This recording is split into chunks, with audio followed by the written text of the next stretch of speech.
ఓం సాయిరాం. బాబా భక్తులందరికీ కూడా నమస్కారం అండి. అందరూ కూడా సుఖంగా సంతోషంగా ఎప్పుడూ కూడా ఆనందంగా ఉండాలి అని చెప్పి ఆ బాబాగారి తరపున నేను కూడా మనస్ఫూర్తిగా కోరుకుంటున్నాను. ఈరోజు బాబాగారు అందించే సందేశం ఏంటి అంటే కనుక, తల్లి నీ బిడ్డ గురించి ఒక రహస్యాన్ని చెప్తాను. ఇది నువ్వు కంటపడిన 36 గంటల లోపే చూడు. జాగ్రత్త పడు తల్లి. ఇది నువ్వు ఒంటరిగా ఎవరి చెవిన పడకుండా విను అని చెప్పి ఏదో తెలియపరచాలి అనుకుంటున్నారండి. సందేశం వినే ముందు చాలామంది కూడా చెప్పుకోలేనటువంటి సమస్యలతోటి సతమతమైపోతూ వాటిని ఎలా తీర్చుకోవాలో తెలియక ఇబ్బంది పడిపోతూ ఉంటున్నారు. అటువంటి వారి కోసం శ్రీ షిరిడి సాయిబాబా ఆశీస్సులతో జ్యోతిష్యం చెప్పబడును గురూజీ శివరామరాజు గారు. Phone number 9959422552. మీరు ఇప్పటి వరకు ఎన్నో చోట్ల జ్యోతిష్యం చెప్పించుకొని మీరు ఆశించిన మార్పులు మీ జీవితాలలో జరగలేదని చెప్పి బాధపడి ఉంటారు. కానీ ఇక్కడ అస్సలు అలా జరగదండి. మీ సమస్యలు ఏవైతే ఉన్నాయో, ప్రేమ, పెళ్లి, ఉద్యోగం, రాజకీయం, సంతానం లేక ఇబ్బంది పడుతున్నా, భార్యాభర్తల మధ్య గొడవలున్నా, అప్పుల సమస్యలున్నా, శత్రువుల సమస్యలున్నా, అవేంటో మీరు గురువుగారికి వివరించి చెప్పినట్లయితే వాటికి తగిన పూజలు చేసి గురువుగారు మీకు రోజులలోనే పరిష్కారాన్ని చూపిస్తారు. గురువుగారు చెప్పినట్లు 100కు 1000% జరుగుతుంది. నమ్మకంతో స్క్రీన్ మీద కనిపిస్తున్న నెంబర్కి అయితే కాంటాక్ట్ అవ్వండి. అంతేకాకుండా భార్యాభర్తల మధ్య వశీకరణ, స్త్రీ మరియు పురుషుల మధ్య వశీకరణ 100% జరపబడును. ఎటువంటి సంతాన సమస్యలకైనా కానీ గురువుగారి దగ్గర చక్కటి పరిష్కారం దొరుకుతుందండి. గురువుగారు తనకున్నటువంటి 50 సంవత్సరముల అనుభవంతో ఎన్నో రకాలైన సమస్యలను మాకు కూడా దూరం చేశారు. మీరు కూడా ఈ నెంబర్కి అయితే వెంటనే కాంటాక్ట్ అయ్యి సమస్యల నుంచి బయటపడి ఆనందంగా ఉండండి. ఇక ఆలస్యం చేయకుండా మనం బాబాగారి యొక్క సందేశం ఏంటో తెలుసుకుందాం. తల్లి, పదే పదే నీ బిడ్డ గురించి ఒక రహస్యాన్ని చెప్తాను. నువ్వు ఇది ఖచ్చితంగా ఇన్ని గంటల లోపే విని తీరాలి. జాగ్రత్త జాగ్రత్త జాగ్రత్త అని చెప్పి ఇన్నిసార్లు నేను హెచ్చరిస్తున్నాను అంటే ఏ కారణం లేకుండా నీ బాబా ఈ యొక్క సందేశాన్ని నీ చెవిన పడేలా చేయరు. ఎందుకు ఇన్నిసార్లు హెచ్చరిస్తున్నాను అని చెప్పి ఒక్కసారి మనసు పెట్టి ఆలోచించు. ఎందుకు ఇలా చెప్తున్నాను అంటే నీకు ఒక ప్రమాదం, ఒక అవమానం, అలాగే నీ గుండెలు పగిలిపోయేంతగా ఒక బాధ అనేది నీకు రాబోతుంది. అది నువ్వు తట్టుకోలేవు కాబట్టే నీకు ఆ యొక్క దుస్థితి రాకూడదు అన్న ఉద్దేశంతో నేను నీకు ఇన్నిసార్లు పదే పదే హెచ్చరించి చెప్పాల్సి వస్తుంది. బిడ్డ, ఎప్పుడైనా కానీ ఒక మాట ఏ కారణం లేకుండా కూడా నీ చెవిన పడేటట్లుగా నేను చెయ్యను. ముఖ్యంగా నా బిడ్డ సంతోషంగా ఉండాలి, నా బిడ్డ ఆనందంగా ఉండాలి అని చెప్పి కోరుకునే నేనే నీకు ఒక బాధ రాబోతోంది అని చెప్పి చెప్తున్నాను అంటే ఇప్పుడు రాబోయే బాధ నుంచి నువ్వు తప్పించుకోవడానికి అవకాశం ఉంది కాబట్టి ముందుగా హెచ్చరిస్తున్నాను. ఏదైనా ఒక కష్టం వస్తుంది అని చెప్పి తెలిసినప్పుడు ఆ కష్టం అనేది రాకుండా చేసుకోగలిగిన ప్రయత్నమే నిజమైన తెలివి గలవారు చేసే మొదటి పని. కాబట్టి నీకు నేను తోడుగా ఉన్నంతకాలం, నేను నీకు అండగా ఉన్నంతకాలం, నేను నీకు రక్షగా ఉన్నంతకాలం అంటే నీలో ఎటువంటి చెడు మార్పు, ఎటువంటి ఈర్ష్య, అసూయ, స్వార్థం, కుళ్ళు అనేవి పూర్తిగా లేకుండా నీ దరికి కూడా రాకుండా ఉన్నంతకాలం నువ్వు నా బిడ్డతోటి సమానమే. కాబట్టి నీ యొక్క పూర్తి బాధ్యతలన్నింటినీ కూడా చూసుకోవలసిన బాధ్యత నాకుంది. ఎందుకు ఈ మాట చెప్తున్నాను అంటే నన్ను నమ్మిన వారికి నేను ఏ రోజు కూడా అన్యాయం చెయ్యను కాబట్టే ముందుగా హెచ్చరించి చెప్తున్నాను. ఇది ఒక ఆడబిడ్డ సంగతైనా కావచ్చు, ఒక మగబిడ్డ సంగతైనా కానీ కావచ్చు. బిడ్డ, నేను చెప్పే ఈ మాటలు నువ్వు వినేటప్పుడు నువ్వు ఎవ్వరూ లేకుండా ఏకాంతంగా కూర్చొని తలుపులన్నీ వేసుకొని అవసరమైతే ఇయర్ ఫోన్స్ పెట్టుకొనైనా కానీ ఒంటరిగా వినే ప్రయత్నం అయితే చేయి. ఎందుకు ఇంత జాగ్రత్తగా చెప్తున్నాను అంటే ఈ రహస్యం అనేది నీకు నాకు మాత్రమే తెలియాలి. ఈ యొక్క కష్టం రాబోతోంది అని చెప్పి నీ యొక్క శత్రువులకి తెలిసిన మరుక్షణం వారు ఒక పండుగ వాతావరణాన్ని చేసుకుంటారు. ఇంత అంటే అంత పుట్టించే లోకంలో బ్రతుకుతూ ఉన్నాము. కాబట్టి ఏది కూడా ఎవ్వరికి కూడా తెలియాల్సిన అవసరమే లేదు. ఎందుకంటే వచ్చే కష్టం, నష్టం, బాధల నుంచి ముందుగానే బయటపడవేసే మార్గాలు నేను నీకు ఇప్పుడు చెప్పబోతున్నాను. ఒక బిడ్డ తను ఒక జన్మనెత్తింది అంటే ఆ తల్లి ఆ బిడ్డను నవమాసాలు కడుపులో మోసి అపురూపంగా నా బిడ్డకు కడుపులో కూడా ఎటువంటి బాధ కలగకూడదు, ఒక చిన్న జ్వరం టాబ్లెట్ మింగాలి అన్నా కూడా డాక్టర్ని సంప్రదించే మింగాలి. ఏదన్నా తినేటప్పుడైనా కానీ ముందు నాకేమవుతుందో అని కాదు, నా బిడ్డకి ఏమవుతుందో అని చెప్పి జాగ్రత్తలు పడి అది తినొచ్చా, ఇది తినొచ్చా, ఇది తింటే నా బిడ్డ తెల్లగా పుడతారు, ఇది తింటే నా బిడ్డ ఆరోగ్యంగా పుడతారు, ఇది తింటే నా బిడ్డకి జుట్టు ఎక్కువగా పెరుగుతుంది అని చెప్పి కడుపులో ఉన్నప్పటి నుంచే నవమాసాలు కూడా ఆ బిడ్డ మీద చాలా జాగ్రత్త తీసుకొని తన యొక్క తల్లి కడుపు నెల నెలకి పెరుగుతున్నా కూడా ఆ బరువుని కూడా ప్రేమగా మార్చుకొని తను పడుకోవడానికి, లెగవటానికి, పని చేసుకోవడానికి ఇబ్బందిగా ఉన్నా కూడా దాన్ని కూడా ఇష్టంగా మార్చుకొని అయ్యో నేను కడుపుతో ఉన్నాను అని చెప్పి ఆ బిడ్డ కడుపుతో ఉన్నప్పుడు కూడా ఏడ దిష్టి తగులుతుందో అని ఒక చున్నీనో ఒక కండవానో కప్పుకొని తన కడుపు మీద బయటకు వెళ్ళొచ్చిన తర్వాత ముందు తన పొట్ట చుట్టూ దిష్టి తీసివేసుకొని నా బిడ్డకు ఏ ప్రమాదం జరగకూడదు, నా బిడ్డ ఆరోగ్యంగా పుట్టాలి అని చెప్పి ఆ తల్లి మనసు కోరుకుంటూ ఉంటుంది. ఎంత ప్రేమో కదా ఈ సృష్టిలో. అందుకే చెప్తారు తల్లిని మించిన దైవం మరొకరు లేరు అని చెప్పి. అటువంటి తల్లి ఇక కన్న తర్వాత ఎంత ప్రేమను చూపిస్తుంది. ఆ బిడ్డ తన యొక్క గర్భం నుంచి బయటకు వచ్చిన తర్వాత నా బిడ్డ ఎలా ఉంది అని చెప్పి చూసుకొని తన స్పర్శను తాకిన తర్వాత తను ఇన్ని నెలలు మోసిన బరువుని, తను కనేటప్పుడు వచ్చిన పురిటి నొప్పులను, తను ఆ సమయంలో నార్మల్ డెలివరీ అయినా లేదా సిజేరియన్ అయినా కానీ ఆ కుట్ల నొప్పులను కూడా తట్టుకొని తన బిడ్డ ఏడుపు చూసి అయ్యో నా బిడ్డ ఆకలితో ఉంది, వెంటనే తనకు పాలు పట్టించాలి అని చెప్పి ఆ తల్లి ప్రేమ, ఆ తల్లి మనస్సు, ఆ యొక్క అది అసలు వర్ణనాతీతం అన్నమాట. అంత శ్రద్ధగా తన బిడ్డను జాగ్రత్తగా చూసుకుంటుంది. అలా ఆ బిడ్డకు పూర్తిగా బోర్ల పడినప్పుడు ఒక సంబరం, పాకేటప్పుడు ఒక సంబరం, అన్నం పెట్టేటప్పుడు ఒక సంబరం, అడుగులు వేసేటప్పుడు ఒక సంబరం, తను కూర్చున్నప్పుడు ఒక సంబరం, తను పడుకుంటే మంచిగా చూసుకుంటూ అయ్యో పగలంతా నా బిడ్డను ఎవరు చూశారో, ఎవరి పాపిష్టి కళ్ళు పడ్డాయో అని చెప్పి పడుకునేటప్పుడు ఉప్పుగల్లుతోటి తన తల వెంట్రుకలతోటి దిష్టి తీసివేసి నా బిడ్డకు ఏ ఆపద కలగకూడదు అని చెప్పి కోరుకుంటుంది. ఇంత జ్వరం వస్తే రాత్రింపగళ్ళు జాగారం చేస్తుంది. మొక్కని దేవుడు ఉండడు, అలాగే తిరగని గుడి కూడా ఉండదు. నా బిడ్డ సంతోషంగా ఉండాలి, ఆరోగ్యంగా పెరగాలి అని.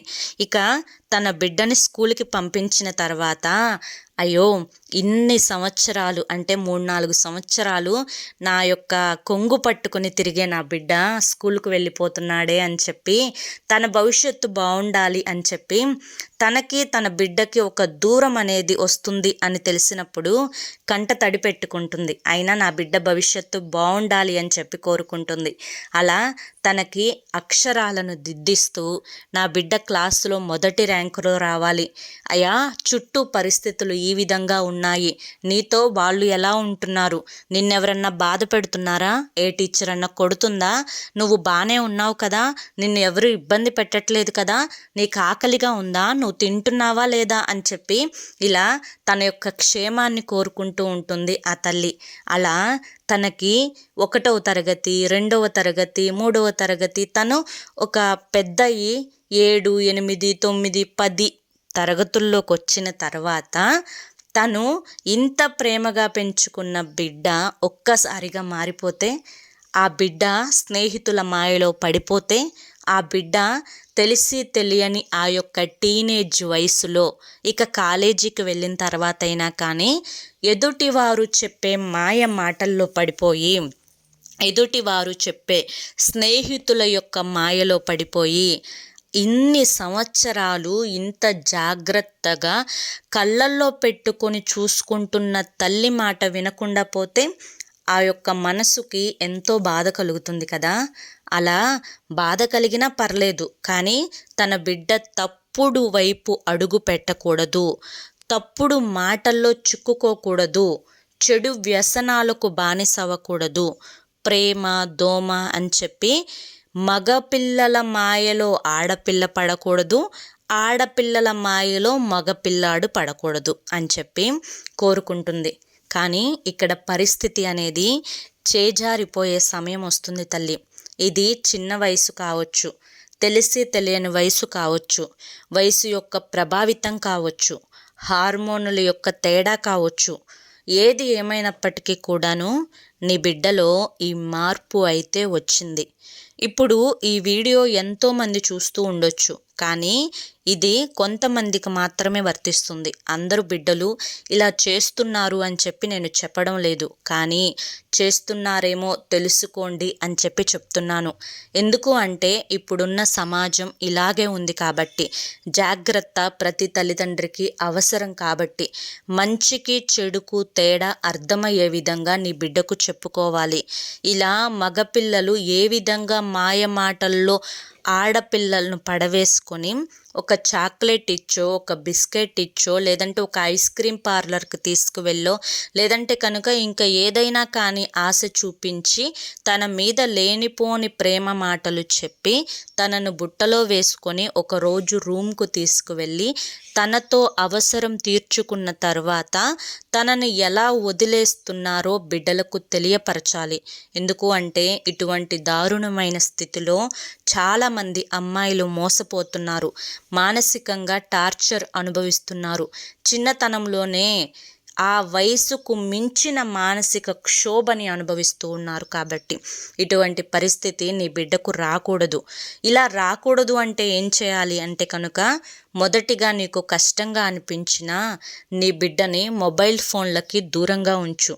అలాగే నీ బిడ్డ పదే పదే నిన్ను అరుస్తున్నా, తిడుతున్నా, నీ మాట వినకపోతున్నా, అలాగే నలుగురు ఉన్నప్పుడు నలుగురితో సరదాగా గడపలేకపోతున్నా, ఒంటరిగా ఉండటానికి ఇష్టపడుతున్నా, తను ఏదైనా కానీ ఒంటరిగా కూర్చొని ఆలోచించుకుంటూ తనలో తనే నవ్వుకుంటూనో, లేదా తనలో తనే బాధపడుతూనే ఉంటున్నా, లేకపోతే తనకి అందం మీద ఎక్స్ట్రా శ్రద్ధ అనేది కలుగుతున్నా, లేకపోతే తను తన స్నేహితులతోటి అని చెప్పి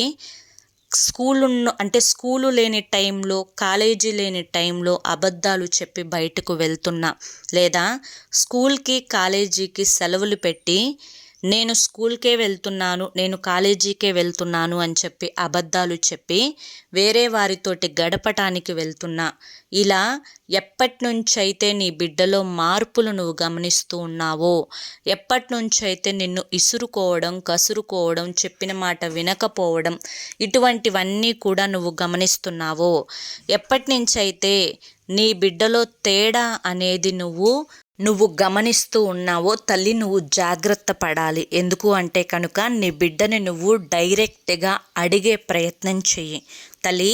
లేదా బాబు అయితే కనుక, బాబు ఏం తప్పు జరుగుతుందో నాకు అర్థమవుతుంది, నువ్వు గతంలో ఉన్నట్లుగా నాతో నువ్వు ఉండడం లేదు, నీ యొక్క మానసిక స్థితిలో మార్పు అనేది నేను గమనించాను.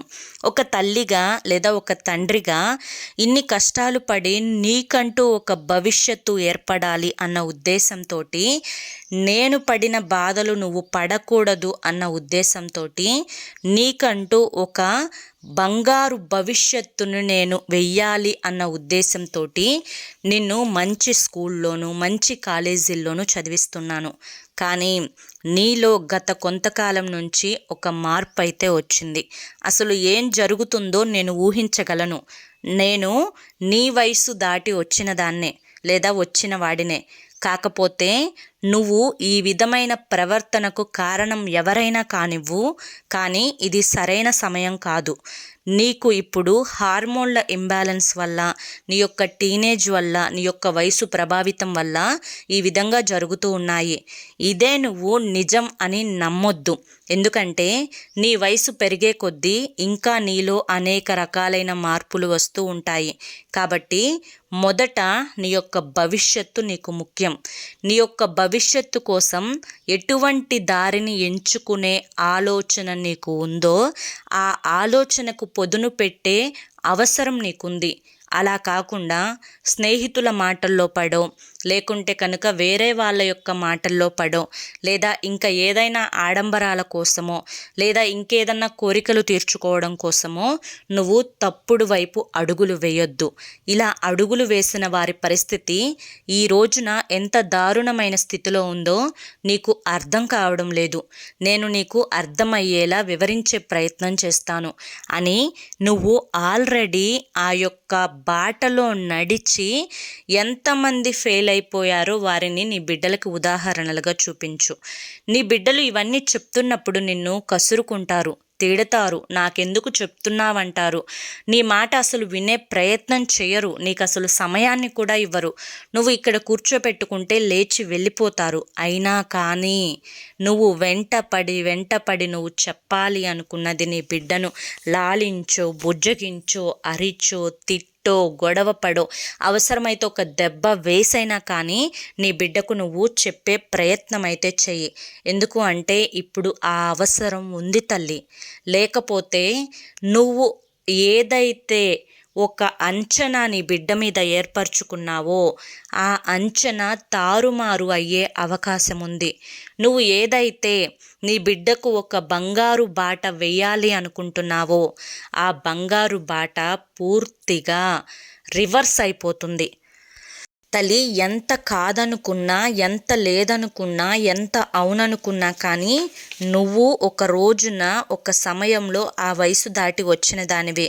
ఆ యొక్క ఎమోషన్స్, ఆ టైంలో ఆ బిడ్డల పరిస్థితి, మానసిక స్థితి, ఫ్రెండ్స్ మీద వ్యామోహం లేదా ఎదుటి వారి మీద ప్రేమ అనేవి ఎలా చిగురిస్తాయో పూర్తిగా నీకు అర్థమయ్యే విధంగా నేను చెప్పాల్సిన అవసరం లేదు.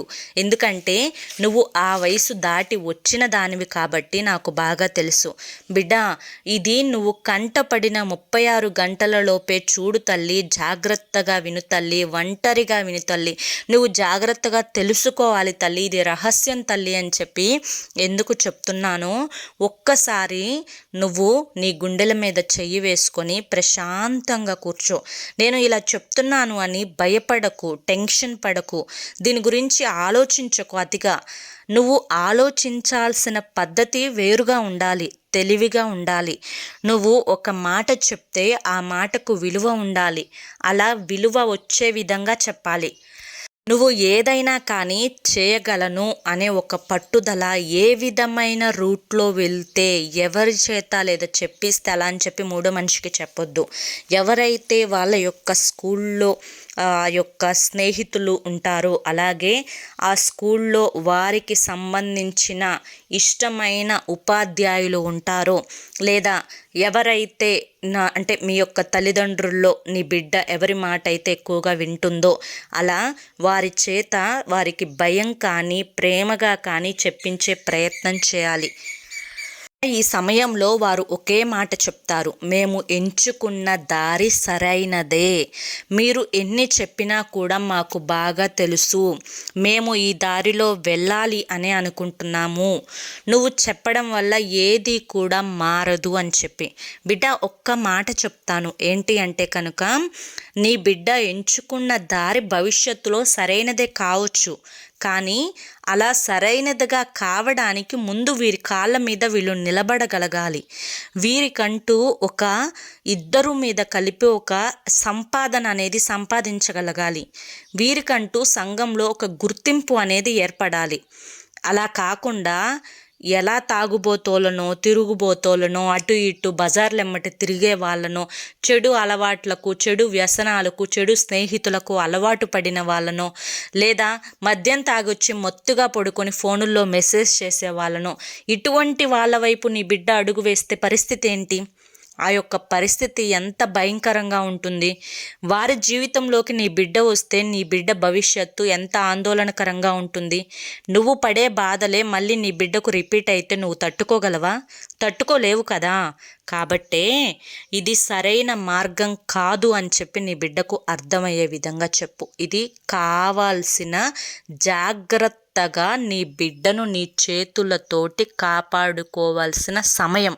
కాబట్టి జాగ్రత్త తల్లి అని చెప్పి ఈరోజు బాబాగారు మనకి చాలా చక్కటి సందేశాన్ని అందించారండి. ఎందుకంటే ఇది ఖచ్చితంగా ప్రతి ఒక్క తల్లిదండ్రి తెలుసుకోవాల్సిన విషయం. కాబట్టి ఈ సందేశంలో ఉండే ఆంతర్యం, లోతైన భావన మీరందరూ కూడా గ్రహించారు అనుకుంటున్నాను, అర్థమైంది అనుకుంటున్నాను. అలాగే ఇది మీకు నచ్చింది అని కూడా అనుకుంటున్నాను. నచ్చింది అనిపిస్తే ఈ వీడియోకి ఒక లైక్ ఇవ్వండి. లైక్ ఇచ్చిన వెంటనే హైప్ అని వస్తుంది, హైప్ ఇవ్వండి. కింద కామెంట్ సెక్షన్లో ఓం సాయిరామ్ అని చెప్పి టైప్ చేయండి. మొదటిసారి మన సాయి పిలుపు ఛానల్లోకి వచ్చినట్లయితే మన ఛానల్ని సబ్స్క్రైబ్ చేసుకొని సపోర్ట్ చేయండి. రేపు మరొక మంచి వీడియోతోటి మళ్ళీ కలుసుకుందాం. అంతవరకు కూడా బాబాగారి యొక్క ఆశీస్సులు మీ మీద, మీ కుటుంబ సభ్యుల మీద ఎల్లకాలం ఉండాలి అని చెప్పి స్ఫూర్తిగా కోరుకుంటూ సర్వేజన సుఖినో భవంతు. ధన్యవాదములండి.